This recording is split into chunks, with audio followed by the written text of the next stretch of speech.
Bonjour à tous, bienvenue à vous. Nous sommes en forme ce matin et ravis de vous accueillir dans votre émission Ensemble c'est mieux. On va commencer par être philosophe, forcément avec vous Karl. Bonjour. Bonjour Laurence. Ça va bien ? Ben oui. Bon, alors on va causer de quoi avec vous ce matin ? Alors ce matin, on va parler des rapports entre la philosophie, le look, le vêtement, la mode et toutes ces choses-là qui, a priori, ne sont pas très liées, mais qui le sont pourtant. D'accord, bon, super teaser. Merci, ça tombe bien que vous parliez de vêtements parce que justement, Christelle, vous aussi, vous vous êtes attachée à la question avec une belle archive. Et oui, on a trouvé une archive dans le fond de l'INA sur les cirés jaunes et l'histoire des cirés jaunes. Il y a tout de suite une marque qui nous vient en tête, mais on ne va pas dire ça tout de suite, vous développerez ça dans quelques instants. Nous évoquerons ce matin les codes vestimentaires au travail. Quel est le cadre légal ? Comment ont-ils évolué ? Eh bien, nous verrons cela avec un avocat. Justine, quant à elle, nous dira comment nous habiller pour un entretien d'embauche avec quelques conseils.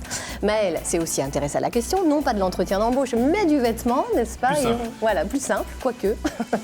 Et on parlera donc du vocabulaire breton concernant les vêtements. Et il y a pas mal de choses à dire, bien entendu. Enfin, on retrouvera Billy à la SPA de Rennes avec un nouvel animal à adopter. Voilà, vous savez tout, presque tout. Allez, on commence tout de suite. Bienvenue. Catherine, également. Comment ça va ? Bonjour, Je vous ai réveillé. Oui. Non, c'est bon, ça va. Ça va, vous ? Ça va, impeccable. Ouais. Bon, oui, les tenues de travail, dis donc. Écoutez, on sait qu'il y a des professions qui sont obligées. Vous allez nous dire peut-être même légalement d'avoir des tenues particulières. Je pense notamment aux joueurs de foot. C'est vrai qu'en termes de couleurs à porter, c'est un peu plus restreint. Il vaut mieux surtout pas se tromper. Voilà, c'est ça. Par exemple, les politiques aussi, il y a quand même une forme de tenue, alors qui est pas forcément réglementaire, mais on se dit que voilà, si on n'a pas la cravate, le costume, c'est difficile. Et puis la montre même qu'on porte, suivant bien sûr si on a réussi, on sait, c'est une Rolex ou une Swatch, ou un bracelet électronique aussi quand on est assigné à résidence. Voilà, pour les politiques c'est un peu particulier. Pour les enseignants, vous ne serez pas en reste, Karl. Bien sûr, le pantalon de velours. Vous avez dérogé ? Côtelé, mais là il n'est pas côtelé. Vous avez quand même le petit chandail, ça c'est bien, c'est propre. Et si vous aviez été délégué syndical, vous aurez bien sûr le collier de barbe. Voilà, là que vous n'avez pas puisque vous avez choisi avec une barbe pleine. La petite sacoche de Bézanville. Oui, tout à fait, en cuir.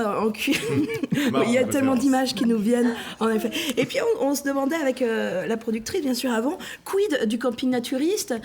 Si on travaille, y a-t-il une tenue obligatoire ? Y a-t-il une absence de tenue obligatoire ? Est-ce permis de nous autoriser ou de nous obliger à une absence de tenue ? Bref, tout ça. Donc par contre, nous aussi, je sais pas si vous êtes allé... Allez-y, dévoilez tout. Laurent, je vais pas me déshabiller, rassurez-vous. Vous êtes passé à votre banette, Laurence, pour voir les nouvelles tenues, les nouvelles tenues obligatoires pour. Quelle est la nouvelle tenue pour obligatoire ? tout France 3, D'ailleurs, D'accord. vous allez recevoir ça à partir de lundi. On va être obligé de porter ça. Voilà, ça va pas être facile. C'est pour Eric Pinault, peut-être pour le JT, que ça va être aussi un peu plus délicat. Enfin bref, là il est pas jaune, le ciré, mais voilà, on aura tous la même tenue.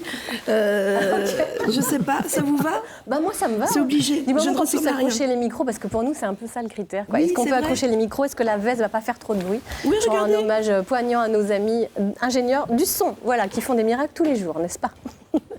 Merci Catherine. Bon allez, on va regarder une petite Ça sent la introduction. marée sur le plateau. Une petite introduction en images. Tu vas au travail habillé comme ça. Ben oui, il est où le problème ?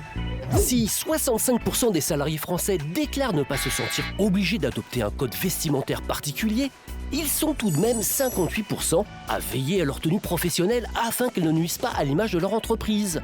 Trop sympa les salariés. Tout comme notre vénérable Assemblée nationale qui a renoncé depuis 2017 à l'obligation pour les députés de porter une cravate dans l'hémicycle, le monde professionnel tend lui aussi à assouplir ses règles question dress code. Car les études montrent que se sentir plus à l'aise, c'est dans l'intérêt des entreprises. En Angleterre, 61% des salariés se disent plus productifs en étant habillés plus cool. Aux États-Unis, ils sont même 64%. L'arrivée de la génération des millennials, les trentenaires, et l'esprit start-up qui va avec, bousculent les codes en montrant qu'on peut être en jean basket et être aussi un crack au boulot.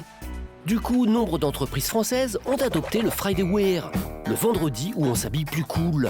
Objectif affiché, effacer les disparités hiérarchiques pour faire naître un climat de travail plus amical en laissant le salarié exprimer ses goûts et ses envies. Et pour se faire bien voir, beaucoup adoptent le look de leur N+1. Merci pour le patron.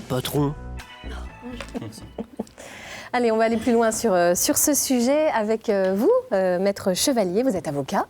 Bonjour. Bienvenue. Vous allez nous expliquer un petit peu quel est le cadre légal en matière de code vestimentaire au travail. Est-ce qu'il est différent qu'on soit une entreprise ou une administration? Dites-nous. Alors, le code vestimentaire au travail pose la question de savoir est-ce que finalement les salariés, est-ce que les fonctionnaires peuvent faire ce qu'ils veulent en matière de tenue vestimentaire. Alors on a vu que ça s'est assoupli un petit peu. Voilà, exactement. Alors, c'est vrai que les codes vestimentaires évidemment évoluent. Après, il y a quand même quelques principes juridiques qui, eux, restent constants.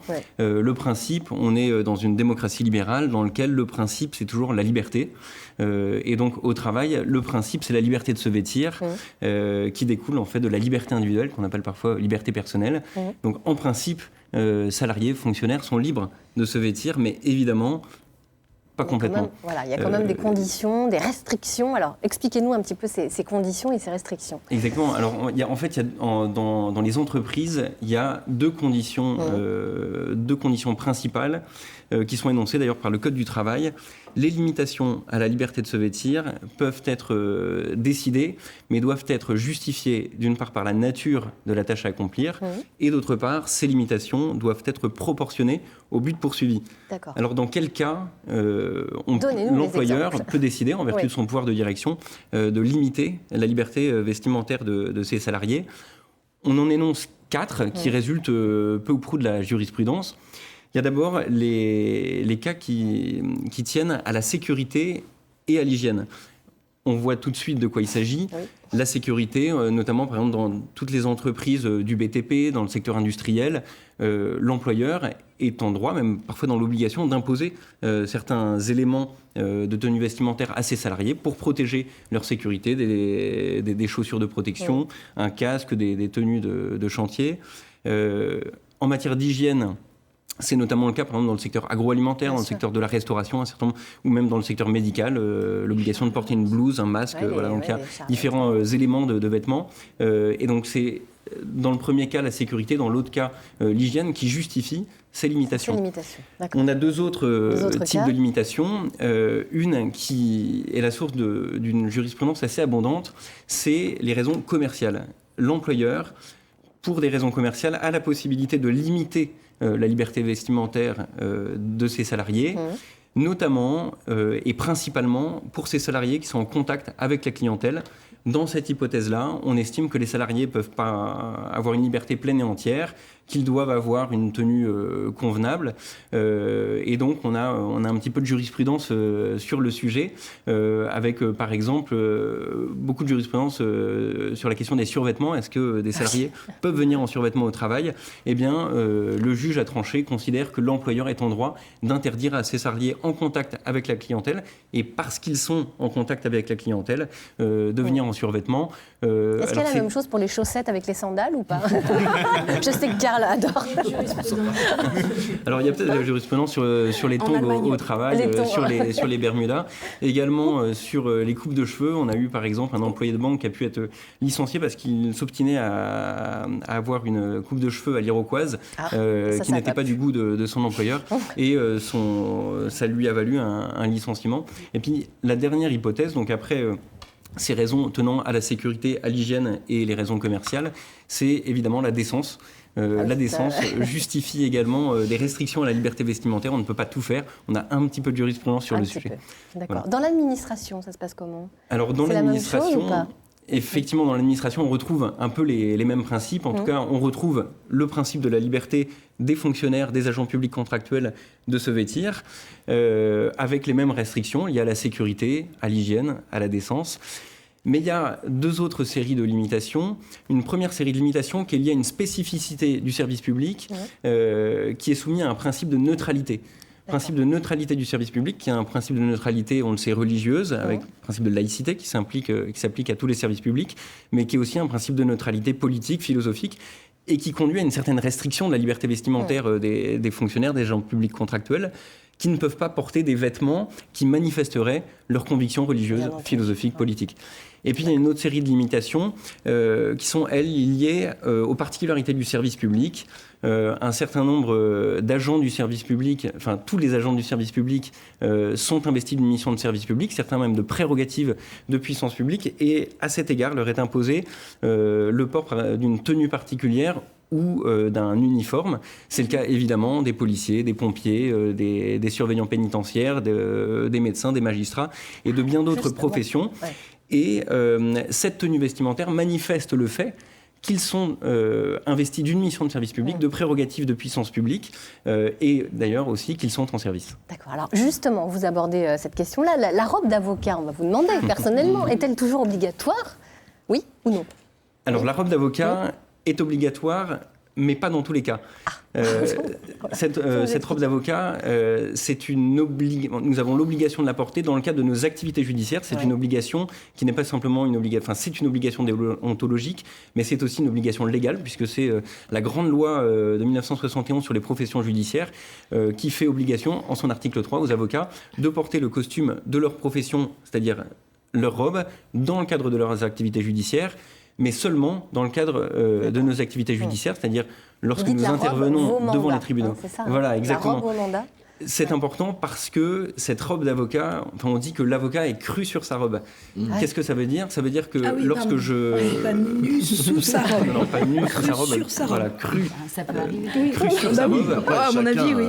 Dans certains milieux. On n'ira pas voir sous la robe. En tout cas, si l'avocat est cru sur sa robe, ça veut simplement dire que lorsqu'il se présente devant une juridiction en disant je représente Madame Michu ou je représente l'entreprise Intel, on ne nous demande pas de mandat écrit. Le fait que nous portions notre robe fait que nous sommes supposés représenter effectivement cette personne. Parfait. En dehors de ces activités judiciaires, là, il y a une beaucoup plus grande liberté, plutôt l'usage qui veut que nous soyons convenablement vêtus. C'est sans doute une question d'image, c'est aussi une question de respect pour le client que nous avons à représenter, et puis une question de dignité. Quand nous prêtons le serment d'exercer avec dignité, et il est donc normal que nous soyons dignement vêtus. Parfait. Vous nous avez dignement parlé de tout ce cadre légal, en tout cas, autour des codes vestimentaires. Merci beaucoup, Maître Chevalier. Nous allons continuer à parler de vêtements, puisque c'est le thème aujourd'hui, avec Christelle. On va voir une archive que vous avez choisie ce matin et qui finalement nous parle de quoi? D'une success story finistérienne, c'est ça? Exactement. En fait, dans le fonds de l'INA, dans le fonds régional, je précise, on a retrouvé... au fond à gauche. Non, dans notre grand volume d'archives de la télé, on a retrouvé une archive de 1968 qui raconte en fait la naissance du ciré jaune, et surtout créé par un petit bonhomme qui s'appelle Guy Cotten et qui est né à Saint-Ivy, qui est né dans le Finistère, qui a disparu malheureusement aujourd'hui en 2013, mais qui a créé la société Guy Cotten, installée à Concarneau en fait. On regarde cette archive? Allez, on la découvre tout de suite.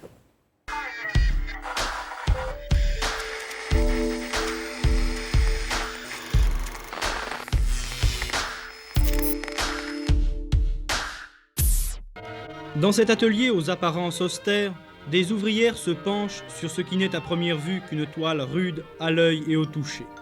Mais les jeunes filles, la main experte, vont la guider dans un assemblage que la machine accordera, que la colleuse harmonisera.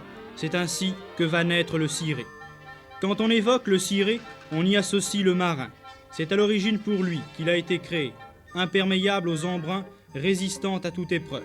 Désormais, même le vacancier sur la plage ne s'en sépare plus. Le ciré lui confère le surcroît de détermination du marin averti. La toile, découpée suivant un patron modèle, va donner la forme première à l'habit. L'artisan fera ce geste 200 fois dans la journée, c'est le rythme de l'atelier. Guy Cotten, le directeur de l'établissement, s'est lancé dans la fabrication du ciré. Il a compris l'importance grandissante que prenait ce vêtement dans la vie du marin, du touriste, mais aussi de l'homme en général. J'ai constaté depuis un moment qu'il n'y avait pratiquement personne sur la côte fabriquant des cirés. La plupart des maisons sont dispersées un peu dans toute la France et vraiment des gens connaissant le problème du pêcheur, je pense qu'il n'y en avait pas. Tire, tire l'aiguille, le progrès fait mentir le dicton. Désormais, les machines commandent. Tout est minutieusement réalisé.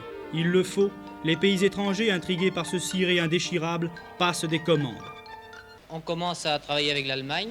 Il est question du Koweït. L'Algérie, depuis quelques mois, nous prend pratiquement tous ses cirés pour la pêche. Mais cette clientèle est-elle essentiellement maritime? Non. Non, puisque nous faisons des vêtements pour le yachting, nous faisons de la fantaisie, femmes, enfants, et également des articles pour les travaux publics.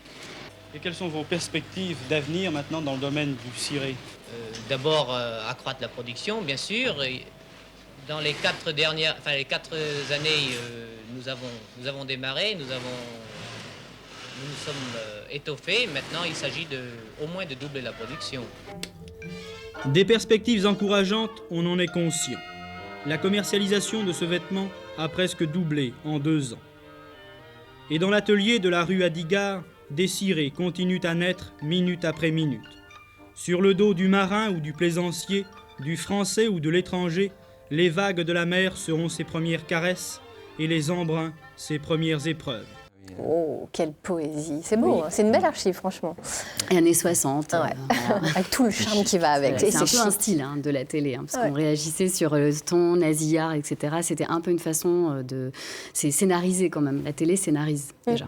Alors, rappelez-nous, Christelle, la genèse de cette belle histoire. Eh bien, 1964, on a un représentant de commerce, 28 ans, qui décide en fait de monter un atelier textile dans un garage à Tréguin, tout près de Concarneau, pour créer justement des cirés, enfin des vêtements pour les marins-pêcheurs. Donc, et il connaît bien ce milieu, d'abord parce que je crois que son père était marin-pêcheur. Et donc, lui, il va améliorer les conditions de travail et parce que voilà, c'est un métier effectivement qui est soumis à l'humidité, au froid, enfin voilà. Et il va créer, en fait, co-réaliser, on va dire, avec ces personnes, avec les professionnels, des vêtements pour avoir plus de souplesse, d'agilité pour le travail. Donc, c'est lui aussi qui va créer le système de capuche qui se tourne en même temps que la tête, parce que sinon, quand on tourne la tête, en général, la capuche... Il fallait y penser. Okay. Donc, quand on travaille, c'est pas pratique. Donc, voilà, ça va être tout un travail d'invention, de co-réalisation avec ce domaine, et aussi les agriculteurs, qui finalement vont également adopter ce type de vêtements. Alors, pourquoi un ciré jaune? Expliquez-nous. Alors d'abord jaune parce que ça se voit beaucoup, de loin et en mer. Donc forcément, il y a du sens. Puis après, ça plaît aussi aux touristes. Et aux touristes sur les côtes bretonnes, notamment, on voit les cirés jaunes. Pour repérer tes gamins dans la brume sur la plage. Par exemple. Du coup, il va habiller les marins de l'hémisphère nord, mais aussi de l'Atlantique Sud, sous les tropiques. Enfin, il va habiller l'ensemble de la profession, enfin beaucoup de marins pêcheurs en fait, dans ces domaines. Et également, il va développer d'autres gammes en fait de produits qui vont être des gammes de vêtements de survie, avec des spécificités particulières. Et il n'hésitera pas d'ailleurs à se jeter à l'eau pour ça. Il y a une archive de 93 qui est excellente, où il est à bord avec Jean Le Cam, et il jette à l'eau avec sa combinaison de survie pour montrer un peu la qualité, la spécificité du vêtement, etc. Ce que je trouve exceptionnel de la part d'un chef d'entreprise. Il a l'air assez innovant quand même. Vous allez nous dire également qu'il s'est diversifié. Alors, en fait, il y a plus de 500 000 cirés jaunes qui se vendent par an, encore chaque année. Sa fille a repris d'ailleurs l'entreprise familiale après son décès, et je pense qu'elle travaillait déjà avec son père. Et effectivement, il s'est diversifié vers la gamme de vêtements de survie, vers les sacs que vous devez connaître, les sacs Guicoten pour les plaisanciers, mais qui aussi séduisent pas mal aussi les touristes, généralement. Donc, c'est vraiment un homme au génie inventif qui était très simple, qui voyageait beaucoup parce qu'il allait à la rencontre des marins, à la rencontre des gens pour comprendre leurs besoins et adapter finalement les vêtements pour ça. Donc c'est un petit monsieur qu'on connaît, et d'ailleurs le petit mannequin jaune et le nom sont connus d'ailleurs sur toute la planète, on va dire mer, mais aussi sur Terre, puisque d'autres métiers, ceux de la Terre, l'utilisent. Bien entendu. Merci beaucoup, c'est une belle histoire, c'est chouette. Merci infiniment. Mais ils portaient quoi les gens avant alors? On ne sait pas. Et des paletots en laine ou des... Des vêtements, oui, mais qui étaient peut-être moins qui permettaient d'être moins imperméables, certes. Il faut aller en d'huile animale en général. D'accord. De l'huile de phoque beaucoup, qui servait soit sur des cuirs, soit sur des toiles de tissu en coton. Ouais. Mais ça prenait à la flotte quand même. Toile de tissu en coton, c'est vrai. Il n'y avait pas cette technicité-là qui était... Ok, c'était le petit question. On va poser une question à Justine. Est-ce qu'on peut aller à un entretien d'embauche avec un ciré jaune? Bien sûr. Ça dépend pour quel entretien. Ça va être toute la question. Comment s'habiller, Justine, lors d'un entretien d'embauche? C'est là toute la question. C'est jamais facile. Non, c'est pas toujours facile, c'est des questions que l'on se pose. On va travailler en tous les cas son entretien, mais on ne pense pas forcément à sa tenue. Alors, à différents degrés, tout recruteur accorde de l'importance à votre tenue vestimentaire. Alors, c'est pas à cause de ça que vous n'allez pas avoir votre poste, mais les recruteurs sont de plus en plus sensibles à l'image que vous donnez de vous. Et selon un sondage là dernièrement, 37% des recruteurs en fait savent dès les 5 premières minutes si vous allez correspondre à ce poste ou non. Et puis, autre chose qui est important aussi, c'est s'il y avait un ordre pour une communication efficace dans le travail, et en pourcentage, elle serait d'abord visuelle à 55%, ensuite elle serait paraverbale, donc justement c'est tout ce qui est votre gestuelle et le ton de votre voix à 38%, et le verbal seulement à 7%. Ça fait réfléchir. Il faut le savoir, on est vu avant d'être entendu. Ouais. Donc, d'où l'importance de créer vraiment une osmose entre ce que vous allez raconter et comment vous vous présentez aussi à cet entretien. Exactement. Alors, on parlait de couleurs tout à l'heure. C'était pas que pour rigoler, parce que voilà, on se pose la question, quelles sont les bonnes couleurs à choisir lors d'un entretien? Alors, la couleur, elle a vraiment un langage, donc il est important de les connaître et de les maîtriser pour justement, alors au quotidien et surtout lors d'un entretien d'embauche.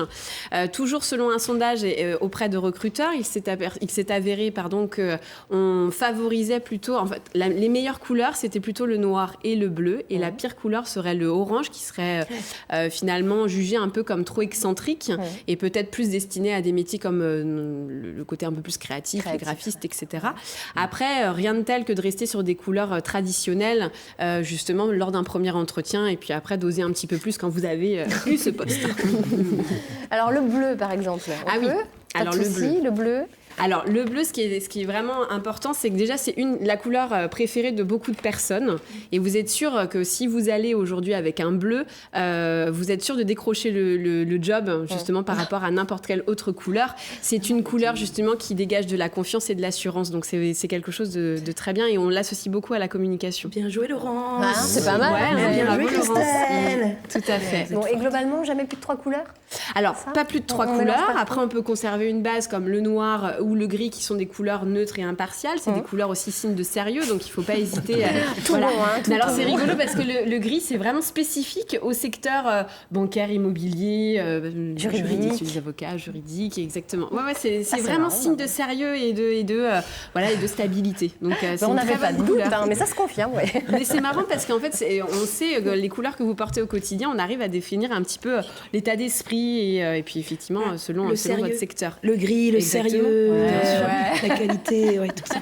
Bon, après, il faut conserver quand même une valeur sûre. Il faut rester sur justement des bases neutres et puis ne pas hésiter à jouer avec une couleur un petit peu plus forte. Alors, soit en accessoire, justement, notamment le rouge qui est une couleur très forte et très présente. C'est du dynamisme, c'est plein de choses, c'est de l'énergie, mais ça peut aussi créer une barrière avec le recruteur. Donc, il ne faut pas hésiter à l'utiliser justement en petite touche parce que ça montre aussi vos goûts de l'action et le fait que vous soyez un peu audacieux aussi, audacieuse, dans votre look. Après, tout ce qui est vert et orange et violet, ça reste des couleurs créatives, mais vraiment là, il faut faire attention juste au secteur d'activité dans lequel vous allez utiliser ce genre de couleurs. Par exemple, le théâtre. Exactement. Et c'est vraiment propre à des métiers créatifs en fait. Il faut vraiment faire attention à ça. Mais à côté de ça, sinon pour les happy hours, c'est très bien. Ça montre le fun qu'on a en nous. En termes de style, parce qu'on a parlé des couleurs, maintenant on peut parler du style. Est-ce qu'il y a des choses à privilégier? Faire attention à quoi exactement? Dites-nous. Alors pour un entretien d'embauche, le premier rendez-vous, l'idéal c'est de rester vraiment vous-même. C'est de rester sobre également. Il ne faut pas non plus en faire trop, pas trop de bijoux, pas trop de couleurs, ni trop de motifs. Il faut vraiment se prêter à faire attention à la situation et rester vraiment fluide et léger, comme votre discours lors de l'entretien. Donc il faut Et restez vous-même, parce que si par exemple, même en tant que femme, si on n'a pas l'habitude de porter de talons et qu'on en porte, on se dit allez hop, un petit détail aujourd'hui, eh bien le recruteur va savoir que vous n'êtes pas du tout à l'aise. Et il faut faire attention même au secteur d'activité dans lequel vous êtes. Si c'est institutionnel, peut-être que le port du costume cravate sera important. Si c'est justement des métiers liés à la mode, là vous allez pouvoir un peu apporter de l'originalité. Il faut que le recruteur en fait s'imagine avec vous à ses côtés. Globalement, on adopte le look casual chic, comme on dit. Alors ça peut être le look casual chic, effectivement, parce que c'est un côté chic décontracté. Donc vous pouvez très bien avoir un jean brut très simple avec une belle veste de blazer pour apporter ce côté un peu sérieux. Oui, le casual chic, effectivement, pour le quotidien, c'est une bonne valeur. Après, le costume cravate ou le tailleur pantalon reste très important dans ce secteur d'activité. Donc il faut bien se renseigner au préalable de votre entretien, justement à l'entreprise, au code couleur de l'entreprise et justement qu'est-ce qui est important. D'accord. Alors, il nous reste très peu de temps, Justine. On va juste, quand même, pour la fin, dire un petit peu les choses à éviter, les fashion faux pas, comme on dit. Alors, les fashion faux pas... En 20 secondes, qu'est-ce qu'il faut éviter? Alors, le jean déchiré, les tops transparents, trop décolletés, trop courts, ça, c'est des choses qui vont être un peu rédhibitoires. Et puis, souvent, on me dit, oui, mais moi, on me prend comme je suis. Non. Il faut savoir faire un minimum d'efforts.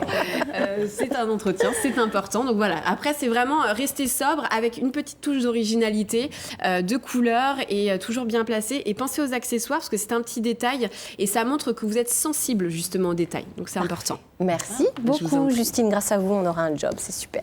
Merci. Les modes changent et puis certaines se périment plus que d'autres. On le sait bien. Eh bien, c'est un peu comme les dates limites de consommation. Vous avez vu la transition un peu quelque chose. Jonathan, notre expert en environnement, lui, va nous donner quelques conseils sur les dates limites de consommation, justement, des conseils anti-gaspi. Bonjour, moi c'est Sandra. Bonjour, moi c'est Nathalie. Nous sommes venus voir Jonathan pour tout savoir sur les dates limites de consommation.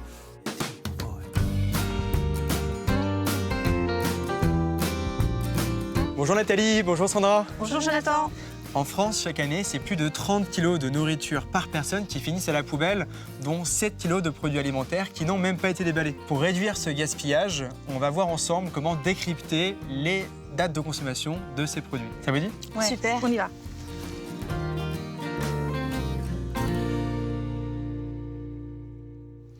Pour éviter le gaspillage alimentaire à la maison, avec les produits qu'on achète, il faut identifier 2 types de dates. La première, c'est la date limite de consommation, à consommer jusqu'au, suivi de la date. Donc là, il faut vraiment éviter de consommer le produit après, ça peut être dangereux pour vous.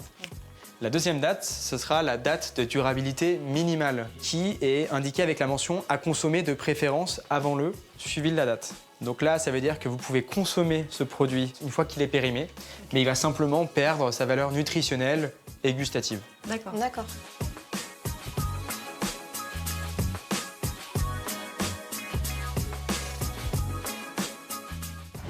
Malgré les dates de consommation qu'on peut lire sur les produits qu'on achète, certains produits sont soumis à des exceptions. On voit par exemple avec des produits secs comme le couscous, les pâtes, les haricots. Là, on peut les consommer toute la vie. Ah ouais, à vie.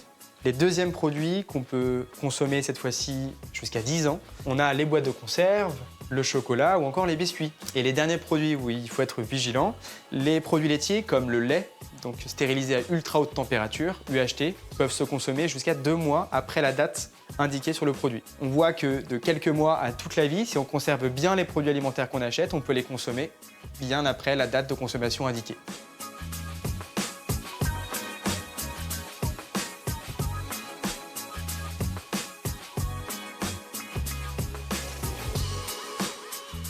Il y a certains aliments sur lesquels vous devez vraiment être vigilante, sinon vous allez risquer une intoxication alimentaire. Je vais d'abord commencer par la viande que vous pouvez trouver chez le boucher. Quand vous l'achetez crue, elle peut se consommer jusqu'à 3 jours après la date d'achat. Quand vous l'achetez cuite, comme le jambon cuit, elle peut se consommer dans les 10 jours. Après, pour le poisson, là, il ne faut pas du tout prendre de risque. Vous le consommez 48 heures après l'avoir acheté chez le poissonnier. Et si vous voulez prolonger la durée de vie de votre viande et de vos poissons, ma petite astuce, c'est tout simplement au congélateur. Pour savoir si vos œufs sont toujours propres à la consommation, on va faire le test avec 2 récipients pleins d'eau. Et on va voir comment ils réagissent. Celui qui flotte, c'est celui qu'il ne faut surtout pas manger. Ah d'accord, ok. On voit qu'en décryptant correctement les dates de consommation sur les produits alimentaires qu'on achète, on peut économiser chaque année jusqu'à 7 kg de nourriture par personne, ce qui correspond à 160 € d'économie. Merci Jonathan. Merci Jonathan.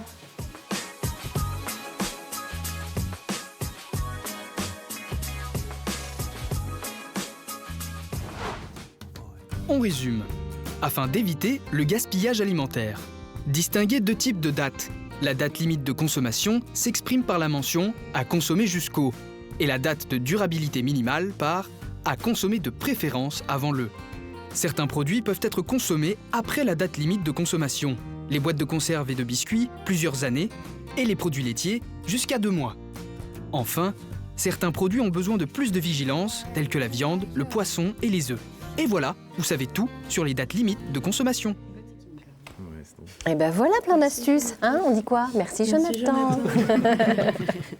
Allez, on parle des vêtements aujourd'hui, ça a aussi inspiré Karl, en termes de philosophie. Alors on voyait pas trop le rapport au début, mais si en fait. Oui, si, parce que c'est vrai que quand on pense philosophie, on se dit mais nous sommes très éloignés du côté très futile de la mode des vêtements et tout ça. En fait, non, il y a bien des signalétiques, des codes couleurs, des, comment on appelle ça, dress code finalement philosophique, et c'est ce qu'on va voir maintenant, bien sûr. Alors les philosophes justement sont attentifs aux vêtements qu'ils portent.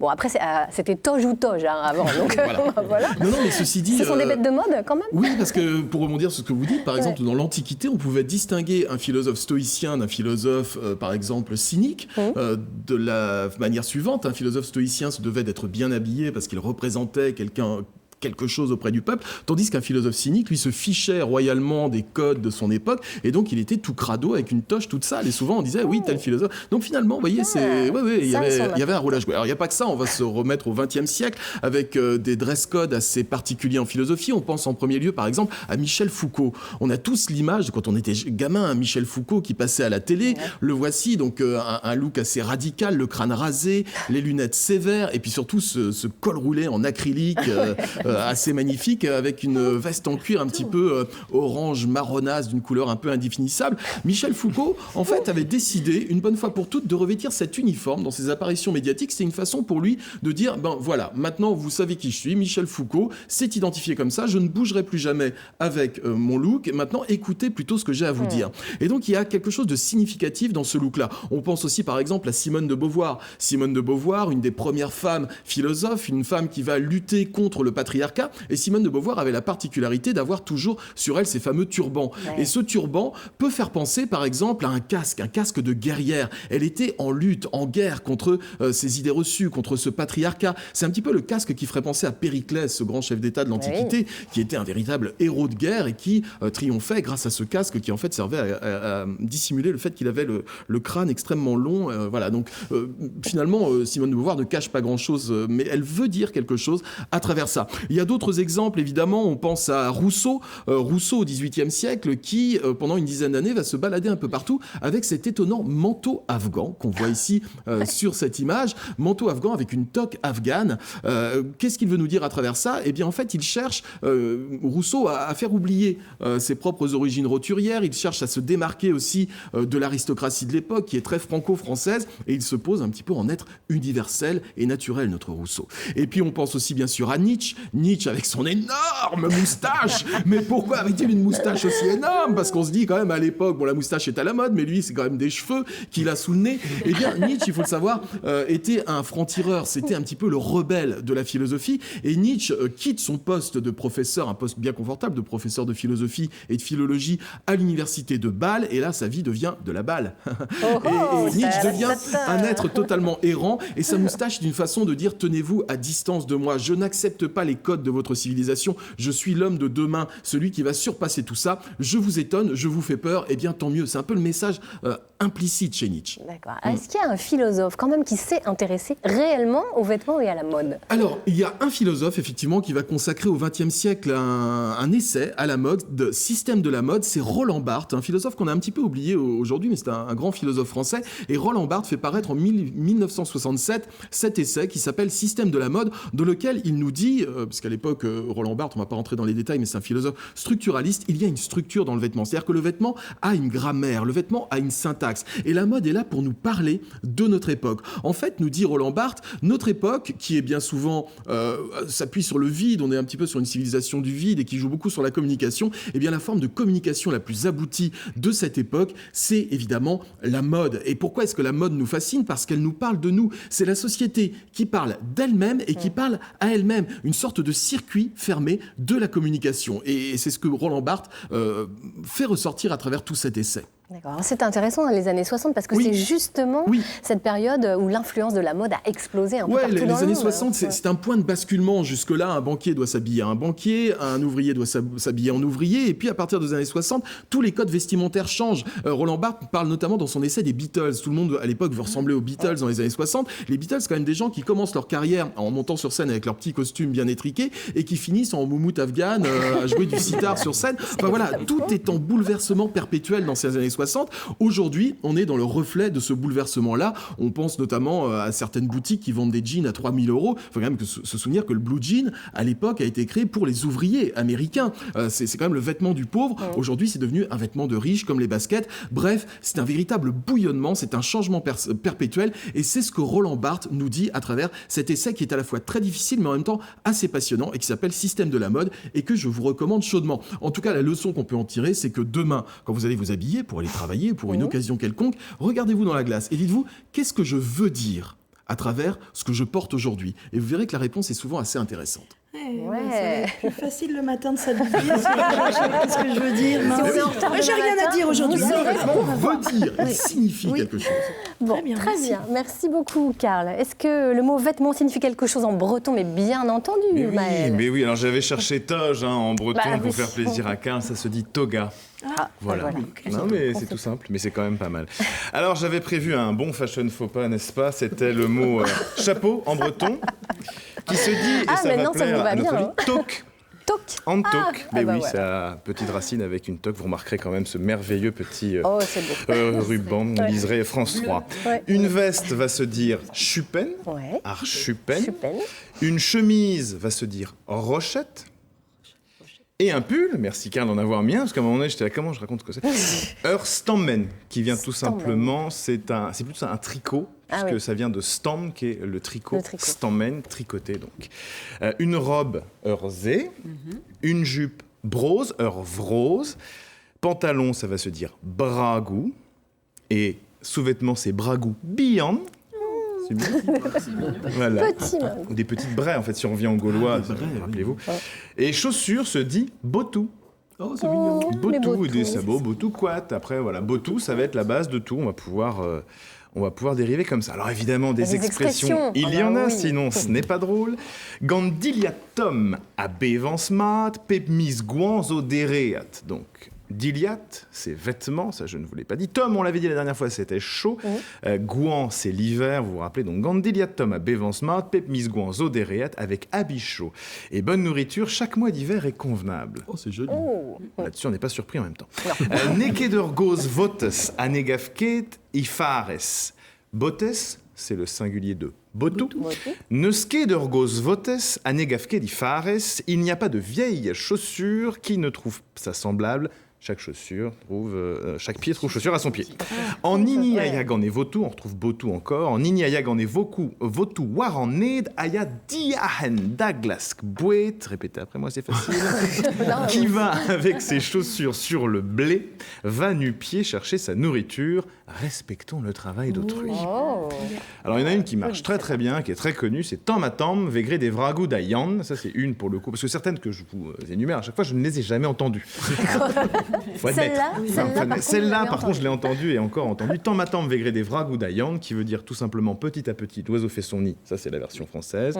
Mais morceau par morceau, tam à tam Vegré des Vragou, on fait le pantalon d'Ayan de Jean. Donc voilà, chaque chose en son temps, petit à petit, l'oiseau fait son nid. Il y a une autre expression qui est beaucoup plus usitée, notamment quand on va parler des costumes.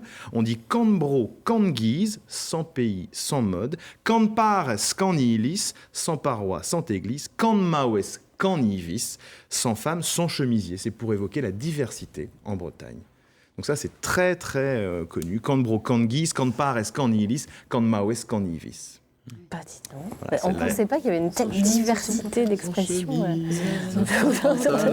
Voilà, merci de ruiner ainsi tout effort culturel. Est-ce qu'il y a des mots qui sont plus utilisés justement dans les expressions? Les chaussures, on l'a vu, botou, ça revient botou, souvent. On va le retrouver. Botou, bragou, j'ai cherché, j'en ai pas trouvé. Je pensais que chupen aurait pu être un bon mot de départ d'expression. On va trouver en revanche beaucoup plus d'expressions avec les formes du corps. Le nez, la tête, voilà, une grosse tête, une petite tête, des bras. Voilà, ça on va trouver à chaque fois. Le nez, la tête étant particulièrement riche d'insultes. Mais vraiment. Là, pour le coup, des pages et des pages. Mais sur la tête, je vous en avais fait quelques-unes la dernière fois. Un petit exemple Penboultus, qu'aime beaucoup Catherine, qui veut dire tête de baudroie. On imagine donc des traits avenants. Non, parce qu'en général, on coupe la tête de la lotte quand même pour la vendre, c'est pas pour rien. Bon, il y a une autre expression, une autre... Penlevé, tête de veau, mais là c'est plutôt pour dire qu'on n'est pas très très réveillé. Quoi. Ouais. Bon. Tête d'ahurie. Penpeul, qui aime beaucoup. dire penpeul. Tête de poteau, c'est pareil, ça n'inspire pas grande intelligence. Pentouille, c'est quoi? C'est la seule que je retiens. Pentouille, je crois que c'est pareil, c'est un animal. Un poisson. C'est tête de. Oui, c'est un animal, c'est une tête visqueuse, on imagine le côté un peu. Bon. Voilà. Bah, écoutez, on sera incollable. C'est chouette, hein, c'est mignon, on se dit des belles choses ensemble. Ouais, ensemble c'est mignon, c'est. Hein. Merci beaucoup Maëlle. Vous avez des expressions, vous, dans le milieu des avocats, des expressions spécifiques peut-être? Il y a de nombreuses expressions, il y a des expressions latines. En breton, je ne sais pas très bien, mais en tout cas, il y a des expressions latines qu'on emploie encore de temps en temps. Voilà. Bon, très bien. Alors que la justice s'est rendue en breton, en Bretagne, la justice était rendue en breton. Oui. Effectivement, oui, c'est vrai. Jusqu'au 19e. Tout à fait. Bon, on va retrouver maintenant, merci en tout cas, on va retrouver Billy à la SPA, n'est-ce pas, ma Catherine? Tout à fait. A-t-il la tenue réglementaire pour aller visiter le petit phare qui nous attend? On va le savoir. Billy. Bonjour Jennifer. Bonjour Billy. Tu vas bien? Ça va, ça va. En fait, je viens de faire peur au chat. Oui. On clappe, vous savez, pour faire les débuts, et je viens de faire peur au petit chat. Comment il s'appelle, ce petit loup? Il s'appelle Pinocchio. Pinocchio. Oui. Mon petit Sauf Pinocchio. que lui, il ne ment pas. Non, Bah c'est non. vrai? Bah oui. Les animaux ne mentent jamais. Jamais, c'est pour ça que je dis ça. Alors, ce petit Pinocchio, il a quel âge? Alors, il a 4 ans. D'accord. C'est un chat qui est arrivé de la fourrière, donc qui a été trouvé errant, qui n'avait pas de famille. Si c'est bien la fourrière, c'est qu'on ne sait pas le nom du maître, c'est ça? Voilà, tout à fait. C'était un chat qui n'était pas identifié, donc on n'a pas pu retrouver ses propriétaires. Ok. Et du coup, il est arrivé chez nous pour passer à l'adoption. Ça marche. Et du coup, vous le mettez sur Internet, sur des sites où on peut le retrouver? Oui, ou... bien sûr. Ouais, on le prend en photo, et puis après, on diffuse sur les réseaux sociaux pour lui donner une chance supplémentaire d'être adopté. Alors, comment on sait qu'il a envie, ce petit jeune homme de... Eh ben, c'est un petit chat qui est maison. très tranquille. Voilà, donc c'est vrai qu'il pourrait vivre tout à fait en Ça fait un moment appartement. qu'il est dans tes bras, là, il bouge pas du tout. Il bouge pas du tout. C'est vraiment le petit chat pour se blottir dans le canapé, voilà, sous la couette avec lui. Et en même temps, il va avoir ses petits moments de jeu aussi. Voilà. Mais c'est vrai qu'il est quand même assez calme. sympathiques. C'est rare les chats qui restent aussi longtemps dans les C'est bras. Là, il bouge plus. Il a l'air bien. Oh, il a l'air d'être posé là. Mais il serait mieux dans une famille quand même. Bon, eh ben, écoutez les enfants, Pinocchio, il était là aujourd'hui. Des caresses, de la douceur et de la tendresse. Voilà. Il vous attend pour tout ça. Allez, à bientôt. Bonne journée. Sympa comme triptyque, hein, des caresses, de la douceur, de la tendresse. Bah voilà, c'est tout ce qu'on demande. Il faut s'incarner en chat, en fait. Bah c'est ça. Merci beaucoup à tous d'avoir été avec nous. C'est fini pour aujourd'hui. On se retrouve demain à 10h45 et on se penchera sur un thème de société, refaire sa vie quand on est senior. Alors même si on n'aime pas cette expression, est-ce qu'on refait sa vie, est-ce qu'on la poursuit, on la continue? Vaste débat, on verra ça demain. Allez, on vous souhaite une excellente journée sur France 3 Bretagne. À demain, Kenavo.